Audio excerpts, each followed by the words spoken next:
Immediate reactions to UFC Fight Night, Oklahoma City, Plessis versus Usman.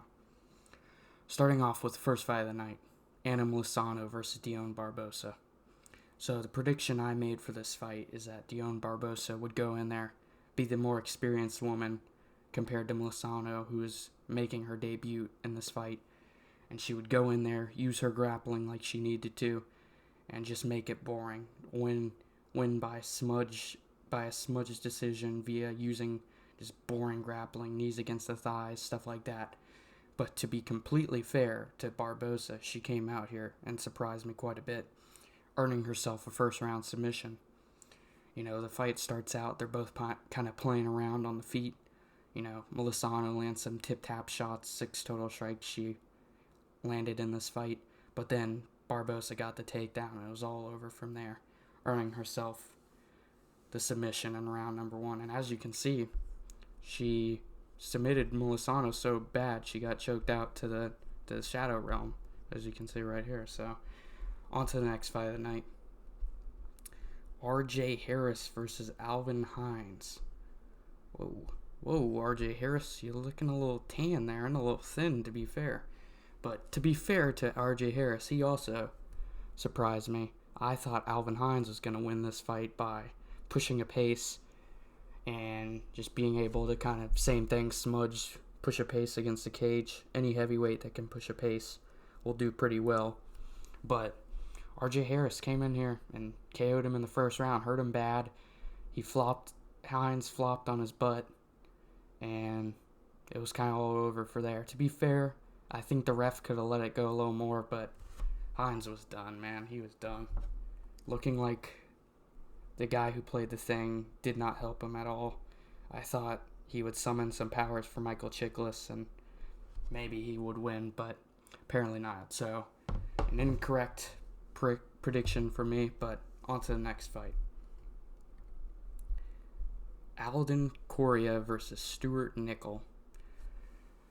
So, I predicted for this fight Correa to either win by a decision or a late TKO, and as we can see, he got it done by decision. And he did kind of what I expected him to. I expected Nickel to come out here with a very grappling-heavy game plan. And to be fair to him, he did pretty well with his grappling in the first round. He got a couple takedowns, but as you can see, there's not a lot of control time with these takedowns. Correa was doing a very good job at getting back up. Didn't really matter that Nickel took him down. And the first round strikes aren't amazing, but he was always walking forward, landing strikes, and as you can see, his strike numbers go up each round, and Nickel doesn't get many takedowns for the rest of the fight. And he was even staying active, as you can see, with the sub attempts and stuff like that, and just kind of outworking Nickel like I thought he would to earn himself a unanimous decision win. So another correct prediction for me. On to the next fight. This one hurts. I'm a big fan of the B team, as I've said before.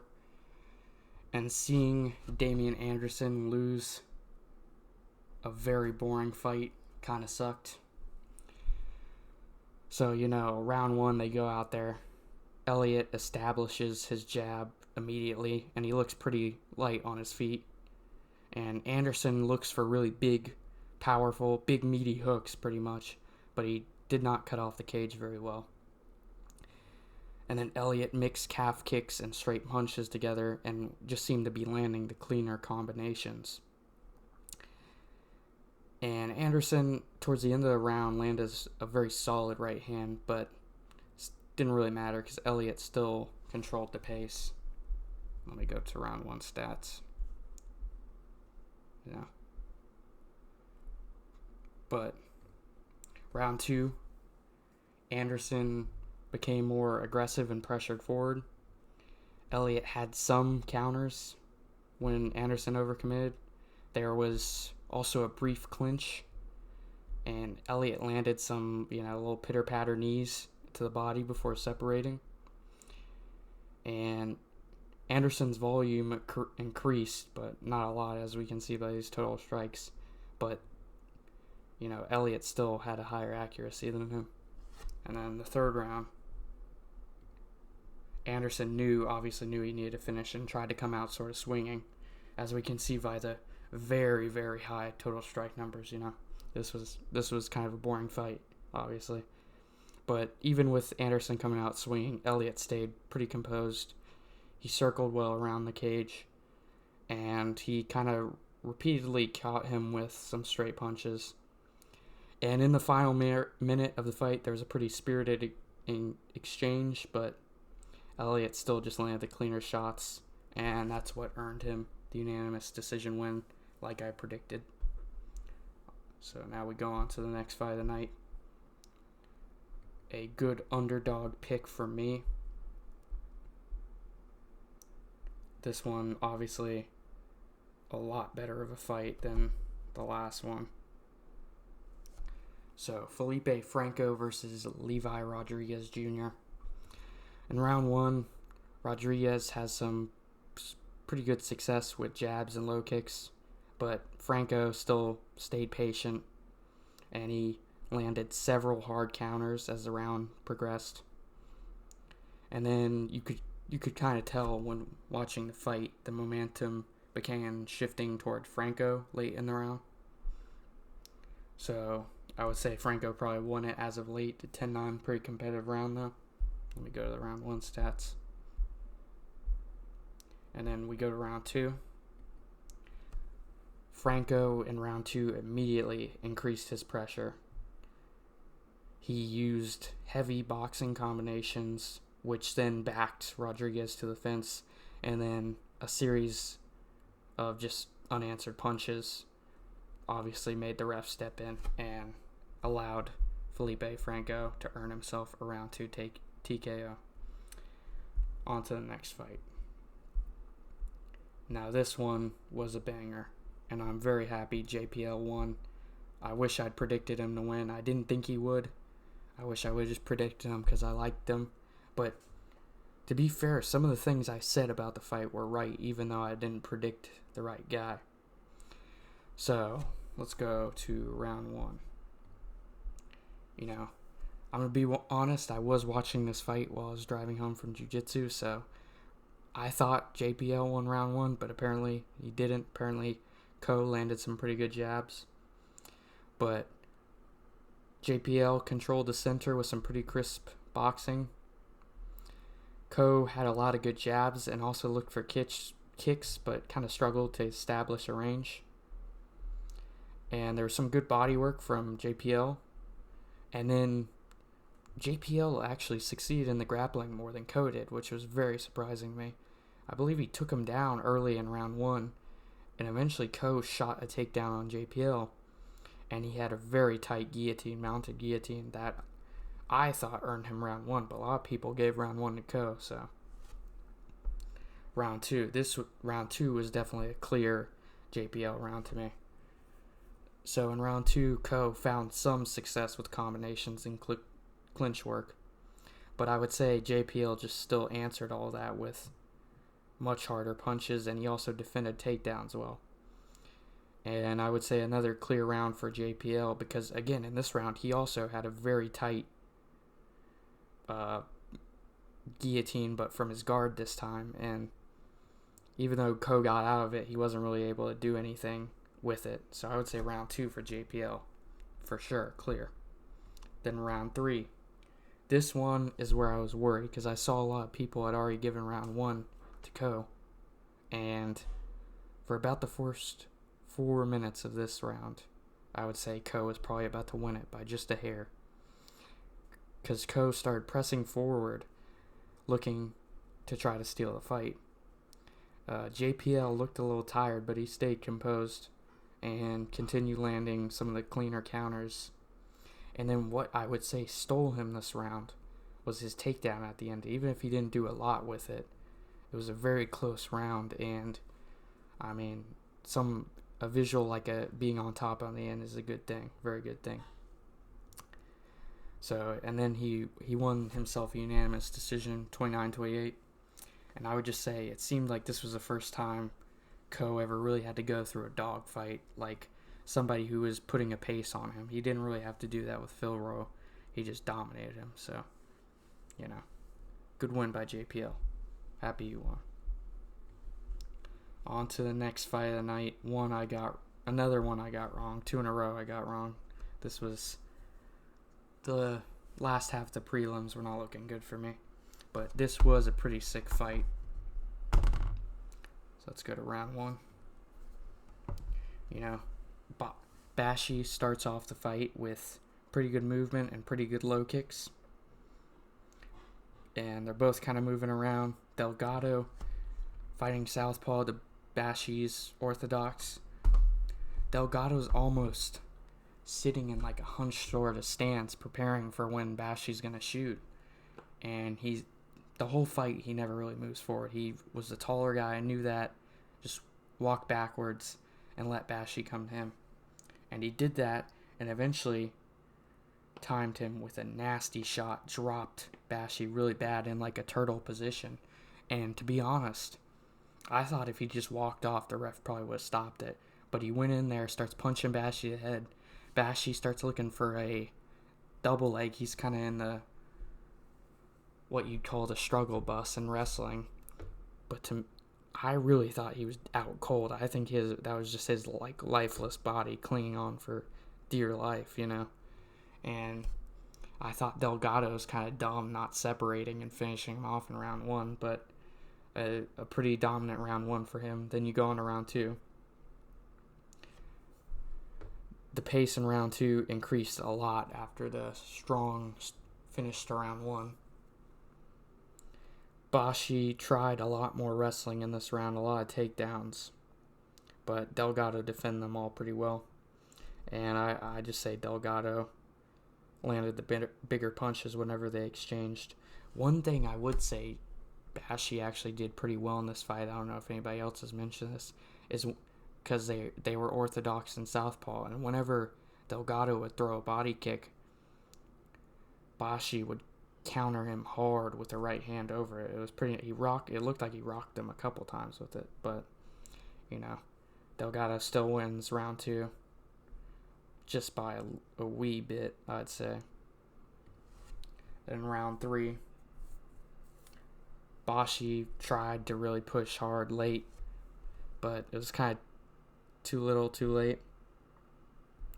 Even though at the end of the fight he did finally get the takedown he was searching for, and almost had a very tight mounted guillotine himself, but Delgado got out of it. Then he started looking for arm triangles and submissions like that, and he couldn't seem to really get any of them.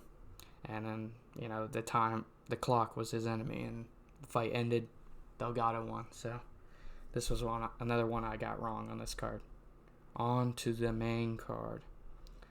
Now this fight was insane. I'd pick Tommy McMillan.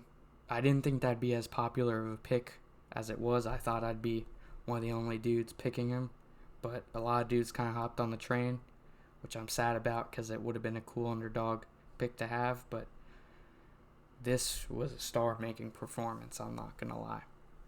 He comes out in round 1, he's pushing him back, and he's not fighting like he did in his last fight, just slugging it out. He's looking a lot more technical. He threw a spinning back kick to the body at one point. He's using a lot of kicks, like front kicks and stuff like that. But still just kind of slugging in the pocket, 1-2s and stuff like that. And at one point in the first round, Montez actually hits McMillan with a jab that drops him off balance and kind of rocks him.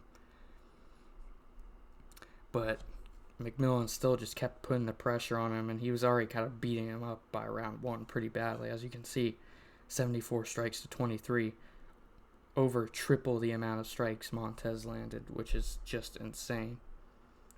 And then it got to a point in round 1 where McMillan dropped him twice, and those are official knockdowns. Montez was not an official knockdown. How Montez even made it to the second round, I don't know. I thought McMillan was going to finish him before the first round ended, but Montez, got to give credit, very tough dude, made it to the second round. And second round, more of the same and even more. Just, Montez only had 3 more strikes. McMillan had 23 more strikes. 97 to 26 is insane. All of those being significant strikes. Again, just walking him down, giving him no space, being the bigger, more powerful guy, using kicks, but mainly 1-2s. Throughout this fight, he was hitting Montez with nasty body shots, man. Very nasty. I don't know how Montez toughed it through that, because a shot to the chin, you can tough through a little bit.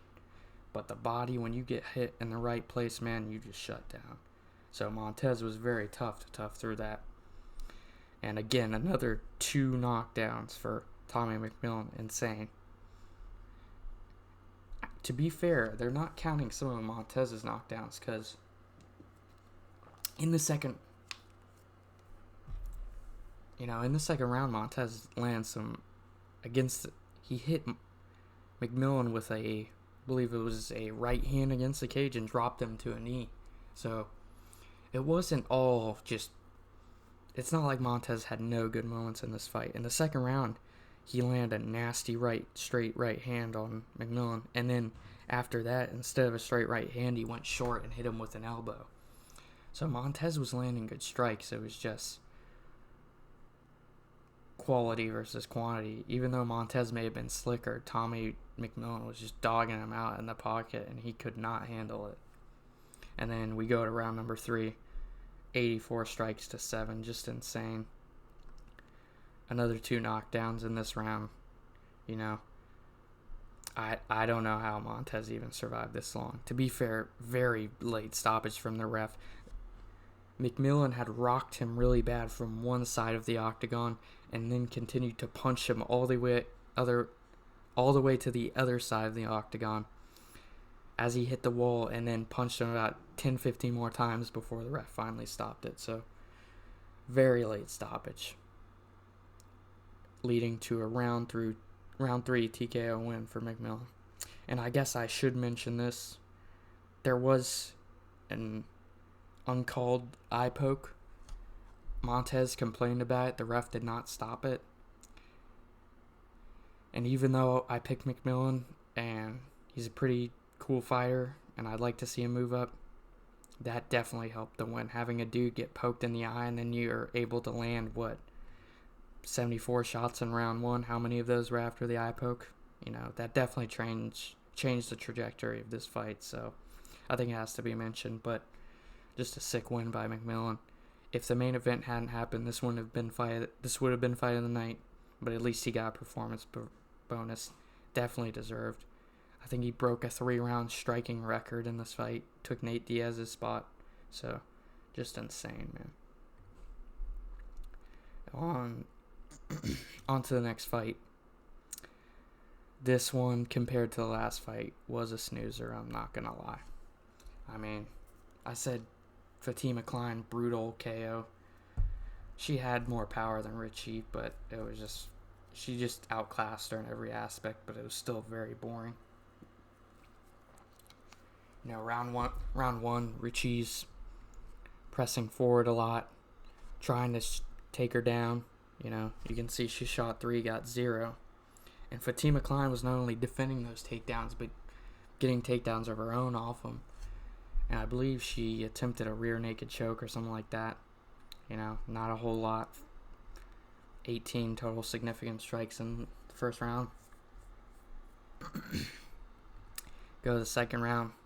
This is kind of where Klein started taking over. You can see 30-7 on strikes, 2 takedowns, 1 sub attempt again. I mean, she just shut down Ricci's offensive wrestling in this round and got her own and beat her up. Then the third round, just more of the same, man. And I'll give her this. Klein this. There was one cool moment where she suplexes her, looked up, stuck her tongue out, and then picked Ricci up fully and then suplexes her again. That was pretty cool, but, just kind of compared to the McMillan fight before, this was a snoozer, man.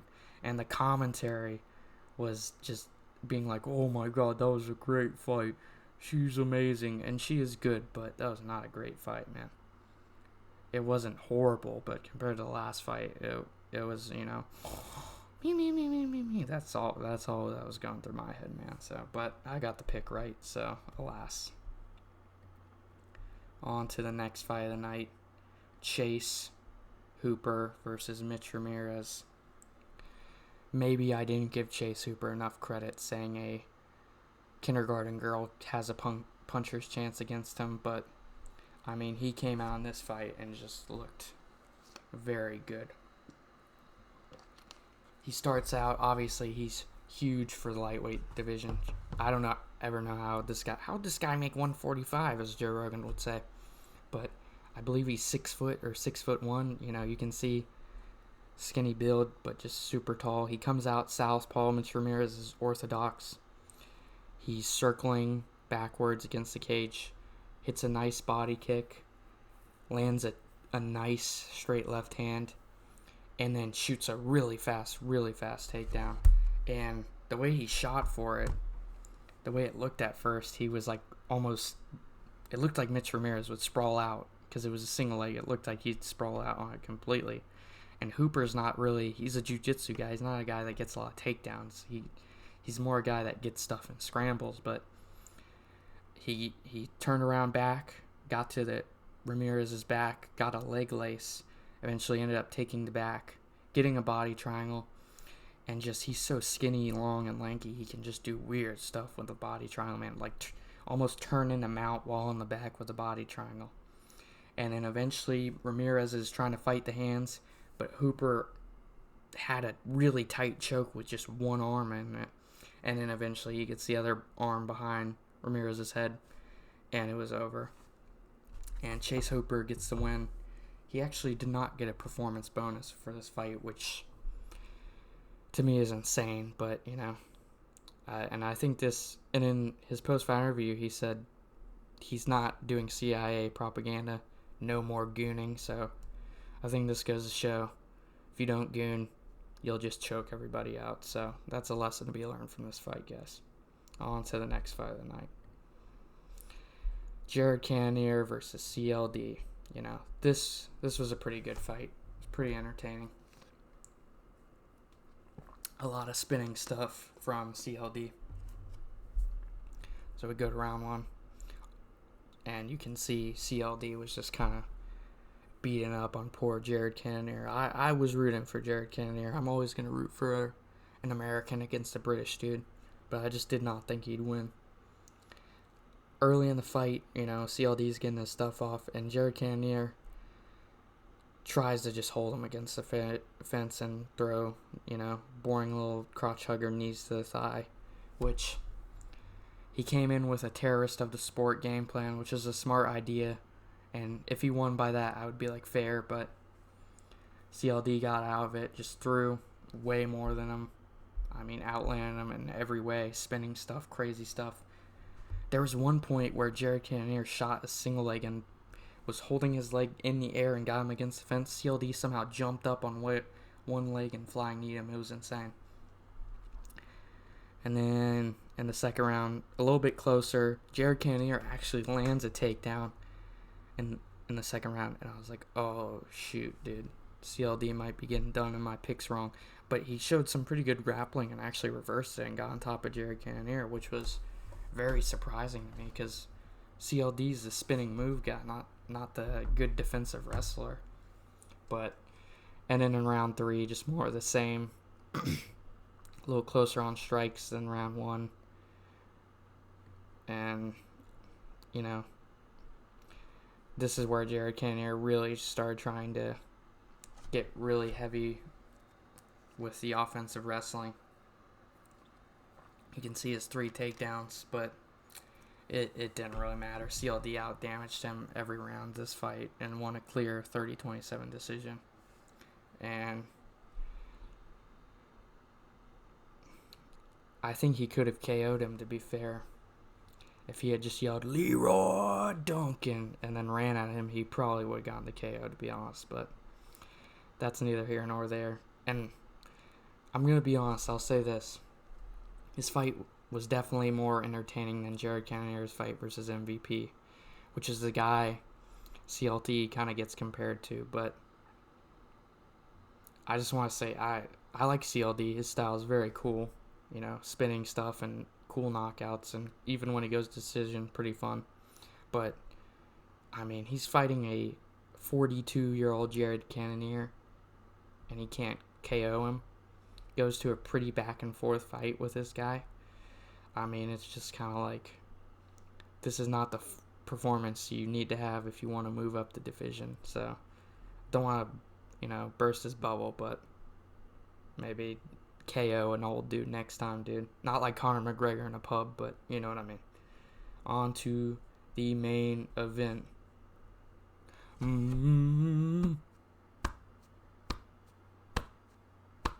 Sorry, I don't know what took over me there, but Dricus du Plessis won the fight, man. He came in, and he won the fight on July 10th. And I know you guys are going to say, well, Trav, it's actually Juneteenth, but DDP didn't fight till July, so it's July 10th, guys. But, to get serious, DDP actually looked pretty good in this fight, I think, Go to round one, he starts out. I was surprised by how Kamaru didn't really start shooting immediately. He didn't really shoot till the end of round one even.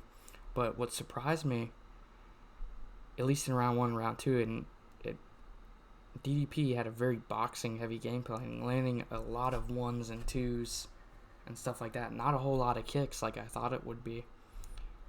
And first round looked pretty good. He rocked Usman a couple times. And at first I just thought Usman had such wobbly cobblestone knees that he was just getting slightly off balance by a punch and wobbling all over the place. But I think he was rocked. And to be honest, I don't know how DDP didn't knock him out. He had many opportunities this fight. And then round two, he gets a little away from Kamaru in the total strikes. Again, coming out here ones and twos. And eventually in round two hits him with a nasty head kick that I don't know how he didn't knock him out with. And Kamaru's just not wrestling a lot. He shot at the end of round one, and DDP sprawled and ran around to the back well. And then in round three, it starts out, and I was a little worried. It looked like DDP was getting a little tired. And Kamaru actually came out, and he started throwing a bunch of front kicks to the body, and I thought those were actually really well. He did it till round four, too. I thought they were working pretty well for him, but DDP still kind of edged this round out. You can see he still had more significant strikes than Usman. Round four, this was the closest round. You could argue that Kamaru won it. I'd be fine with saying that. I don't care.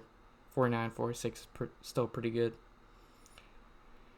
He started getting his jab out this round, working with the front kick pretty well, and this is when I was a little worried, because I was like, if the judges want to get crazy, they could give round three to Kamaru, and if he wins round five, and then the real King of Africa loses, I'm going to be very upset.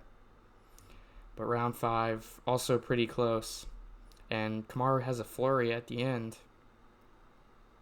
but too little, too late. DDP won pretty much every round. I don't know which round the judges gave to Kamaru, but a clear victory for DDP. And now DDP's beat 2 out of 3 of the African Kings, so what does that make him? If not the King of Africa, so I'm not going to drop anything crazy like that. But this was a pretty good card. A lot of good fights, some good finishes. And yeah, that's it. Like and subscribe.